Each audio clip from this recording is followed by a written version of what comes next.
For 7,000 years, people have watched, followed, or took part in sports. From the ancient Olympic Games that took place in 776 BC to the first televised sporting event, people have always wanted to see the best of the best compete for our entertainment.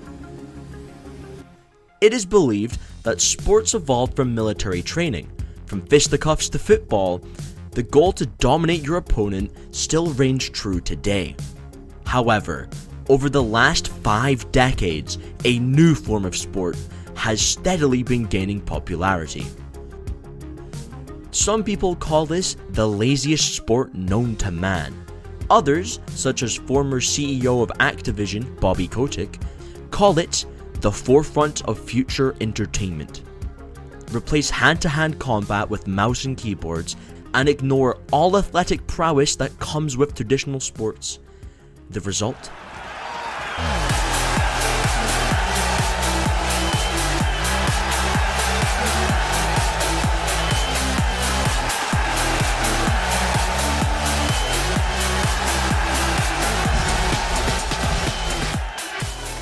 Esports are when people play video games at a highly competitive level.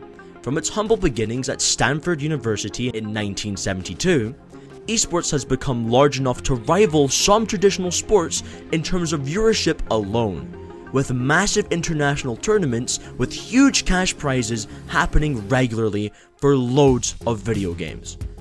To some, the idea of watching someone else play a video game sounds boring, but to others, it's like watching the World Cup. So we wanted to see why people actually follow it, how popular esports is, and why do people actually want to compete to begin with. So back in 2014, my cousin supported a team called Ninjas in Pajamas in a game called Counter-Strike.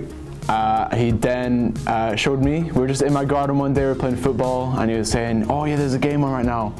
And I was like, oh, just as a 14-year-old, I was very curious, have a look. And yeah, I did, and it looked really fun.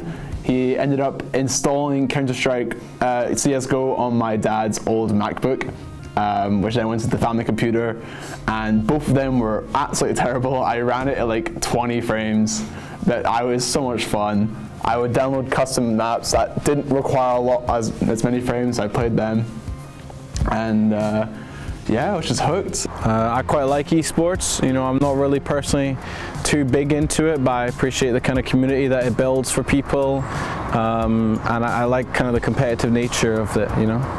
Yeah, the thing about esports is, I'm kind of in two minds about it, right? Because on the one hand, when we played a lot of multiplayer games back in the day, it was a really social thing, and a lot of my memories of, for example, being at uni would be like we were sitting on the couch, taking it in turns playing multiplayer games on the couch. You still get some of that on, say, for example, Switch, because there's a big focus on kind of like local multiplayer.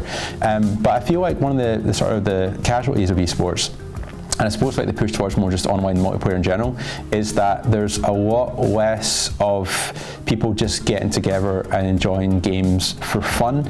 Like, I totally appreciate the competitive aspect to esports, and I think that it's really you know, a talent to be able to get so skilled with, like, you know, some of these games. But at the same time, don't always focus on the fact that it could just be a bit of fun with your mates. And also, like, if you're playing all your games online with people across the world who you don't know, then I do feel maybe sometimes that's losing a little bit of the social aspect of it that makes multiplayer so fun. While esports have been getting vastly more popular over the past couple of decades, there are still a lot of people who are not convinced of esports. I suppose it depends on your take on what gaming means to you. I would say that what esports or online competition within a particular game, I played sport. Physical cardiovascular sport. I can't do that anymore, but I can if I'm competing online and in games, so it gives me a chance to be competitive again, which I think is quite a good thing. A good point would be to find out why people compete. How and why does one get into playing a video game at such a high level? And what drives them to keep at it when it can be so demanding? I would say Fortnite, Valorant and Siege are the main games I've followed over the years. I wouldn't say I'd follow them as much anymore as of today, but over time those are the ones I have. I would say Siege and Valorant have grown significantly. I think Fortnite has kind of maintained its own level. It's had its lows, it's had its highs. But Siege and Valorant definitely have grown a massive amount, 100%. I would say the general appeal is probably, for one, just being able to see the game at a competitive level. There's a lot of people who they don't get experience it because they're not as talented as some of these people who play in esports, so they'd like to watch and witness some of that. I think there's a social aspect of just being able to go to these events.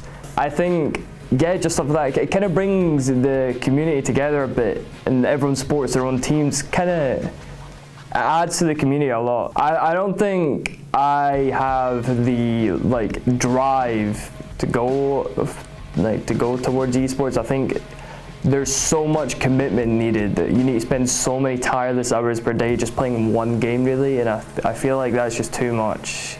It gets to a point where I'll just get burnt out. I can't focus on a game for that long, and I feel like I'd rather play for fun than play to be competitive or a pro. After hearing from a wide range of people who have had differing opinions on esports as a whole, it seems like both traditional sports and esports have similar roots.